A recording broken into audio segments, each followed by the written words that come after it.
అయినా దేశానికి స్వతంత్రం వచ్చిన రోజు ఇంట్లో దాక్కుందాం అంటున్నావు, ఏమైంది నీకు? అది కాదండి, ఒకవైపు ప్రచండ బుజ్జమ్మకు హాని చేయాలని కాచుకొనున్నాడు. ఇలాంటి టైంలో మనం బయటికి వెళ్ళడం రిస్క్ ఏమో. అవును సార్, ఆ ప్రచండ ఎక్కడున్నాడో ఇప్పటి వరకు మనకు తెలియదు. వాడు పట్టుబడకుండా బుజ్జమ్మను మనం బయటికి తీసుకెళ్ళటం ప్రమాదమేమో సార్. నువ్వు కూడా ఏంటి రాతోడు, నేను మీకు ఇచ్చిన ట్రైనింగ్ అంతా ఏమైంది? ఎవడికో భయపడి మనం ఇంట్లో దాక్కోవాలా? మనుషులతో అయితే ఫైట్ చేయొచ్చండి, కానీ వాడు మాయల మంత్రాలు తెలిసిన క్షుద్ర మాంత్రికుడు. అలాంటి వాళ్ళు ఎదురుగా వచ్చి యుద్ధం చేయరు సార్, చాటుగా వచ్చి దొంగ దెబ్బతీస్తారు. మొన్న ఫంక్షన్లో కూడా బుజ్జమ్మ కాసేపు కనిపించకపోవడానికి కారణం ఆ ప్రచండేమో అని నాకు అనుమానంగా ఉందండి. స్టాప్ ఇట్ బాగి, నువ్వు భయపడి పిల్లల్ని కూడా పిరికి వాళ్ళని చేయకు. అయినా మనం వెళ్తుంది ఆరు పెరిగిన ఆశ్రమానికి. ఆరు ఆత్మ ఇక్కడే కాదు, ఆ ఆశ్రమంలో కూడా ఉంటుంది. తను ఉండగా ఏ మాంత్రికుడు ఏమీ చేయలేడు. మీకంత టెన్షన్గా ఉంటే నేను మా టీంని తీసుకొస్తాను బాగి గారు. ఇండిపెండెన్స్ డే రోజు ఆశ్రమం అంతా పోలీసుల ఆధీనంలో ఉంటుంది. వాళ్ళ కళ్ళు గప్పి ఎవరు లోపలికి రాలేరు.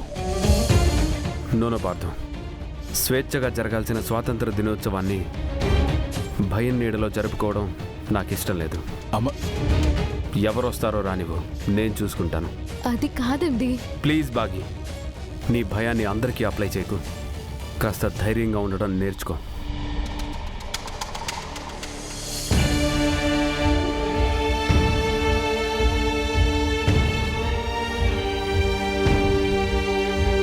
మీరేం వర్రీ అవ్వకండి. ఆ రోజు మీతో పాటు నేను కూడా ఉంటాను. బుజ్జమ్మ మీద చిన్న గీత కూడా పడినివ్వం.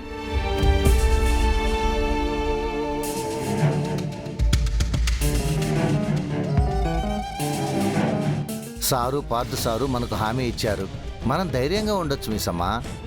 ఏమో రాతోడ్, మాయలు మంత్రాలు నేర్చిన మంత్రగాడితో మామూలు మనుషులైన మనం పోరాడలేమేమో అనిపిస్తుంది. ఆ దుష్టశక్తి నుంచి మనల్ని ఆంజనేయుడే కాపాడాలి.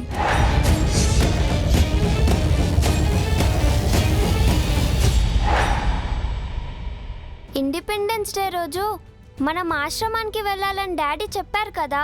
అవును, ఈసారి ఫ్లాగ్ హోస్టింగ్ అక్కడే చేసుకుందాం. మొన్న బుజ్జమ్మను అప్రిషియేట్ చేయడానికి ఆశ్రమం పిల్లలు వచ్చారు కదా, ఇప్పుడు మనం అక్కడికి వెళ్తే వాళ్ళు హ్యాపీగా ఫీల్ అవుతారు.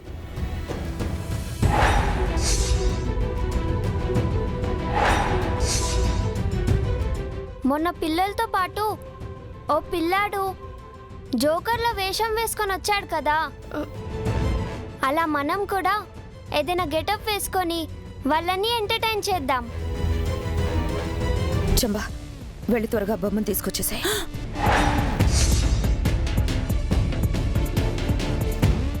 పిల్లలు అక్కడే ఉన్నారు కదా, ఎలా తీసుకొచ్చేది? ఏం కాదు, వాళ్ళేదో డిస్కషన్లో ఉన్నారు. నువ్వు వెళ్ళి త్వరగా తీసుకురా. వెళ్ళు వెళ్ళు. ఐడియా బాగుంది. ఇంతకీ ఏ గెటప్ వేసుకుందాం?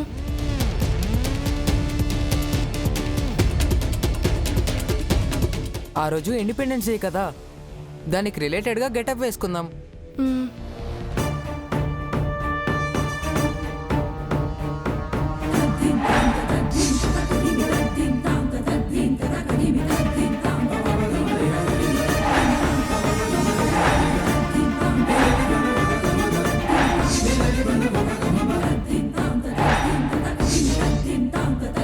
అయితే నేను ఝాన్సీ లక్ష్మీబాయి గెటప్ వేసుకుంటాను. అయితే నేను అల్లూరి సీతారామరాజు గెటప్ వేసుకుంటాను. చంబా, త్వరగా వెళ్ళి తీసుకురా. వెళ్ళు.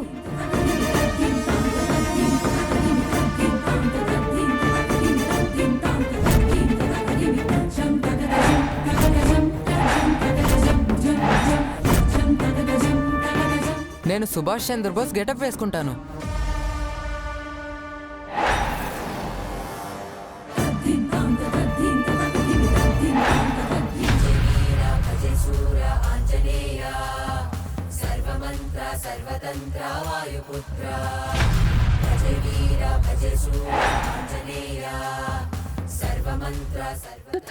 చిచి ఇదంతా నా భ్రమ. బుజ్జమ్మ నువ్వేం గెటప్ వేసుకుంటావు? నేను భర్తమాత గెటప్ వేసుకుంటాను.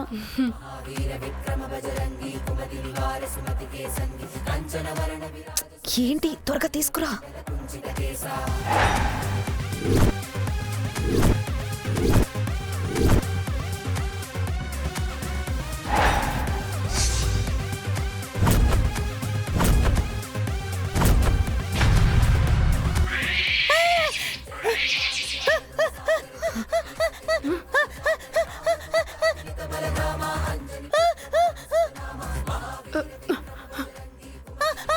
ఏమైంది యాదమ్మ? ఏమైంది యాదమ్మ? ఏమైంది?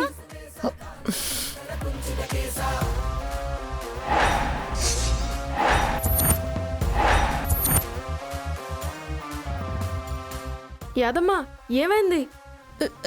ఏం లేదు బాబు. నువ్వు మా రూమ్లోకి ఎప్పుడొచ్చావు? ఇక్కడేం చేస్తున్నావు? అది అది రూమ్ శుభ్రం చేద్దామని వచ్చాను బాబు. మరి నీ చేతుల్లో చీపురేది? అది అంటే ముందు రూమ్ అంతా సర్ది ఆ తర్వాత ఊడుద్దాం అనుకున్నానమ్మా. ఈ బొమ్మని కొంచెం తీసి బయట పెడతారా? హనుమాన్ బొమ్మ అక్కడే ఉండాలి. నువ్వు బయటికెళ్ళు. అది కాదు బుజ్జమ్మ. బుజ్జమ్మ వెళ్ళమంటుంది కదా, బయటికెళ్ళు యాదమ్మ.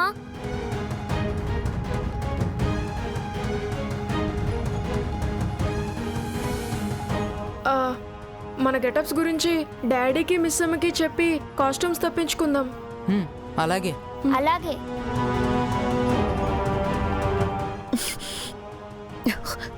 సైలెంట్ గా బొమ్మను తీసుకురమ్మంటే అరిచి గోల చేసావేంటి? ఆ బొమ్మలో హనుమంతుడు కనిపిస్తున్నాడు మనోహరి. ఏంటి హనుమంతుడా? అవును, మొన్న మనల్ని బెదిరించిన హనుమంతుడే. నన్ను కనీసం తాకనివ్వట్లేదు. ఏంటి కథలు చెప్తున్నావా? నేను బయట నుంచి చూస్తూనే ఉన్నాను, అసలు నాకేం కనిపించలేదే. నేను నిజమే చెప్తున్నాను మనోహరి. ఆ బొమ్మను తీసుకురావడం నా వల్ల కాదు. నువ్వే తీసుకురా, నేను దూరంగా పెట్టేస్తాను. నేను నీకు పని చెప్తే నువ్వు నాకు పని చెప్తున్నావా? నీకొక్క పని సరిగ్గా చేయడం చేత కాదు. ఛీ! మనోహరి మనోహరి మనోహరి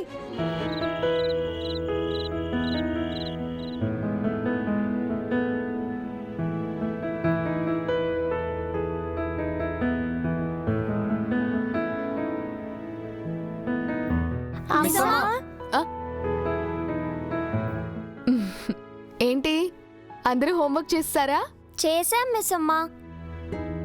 మనం ఇండిపెండెన్స్ డే రోజు ఆశ్రమానికి వెళ్తున్నాం కదా, మేము గెటప్లు వేసుకుందాం అనుకుంటున్నాం. ఎవరెవరు ఏ గెటప్ వేస్తున్నారు? నేను ఝాన్సీ లక్ష్మీబాయి గెటప్. నేను అల్లూరి సీతారామరాజ్ గెటప్. నేను సుభాష్ చంద్రబోస్ గెటప్. నేను భరతమాత గెటప్ వేసుకుంటున్నాను.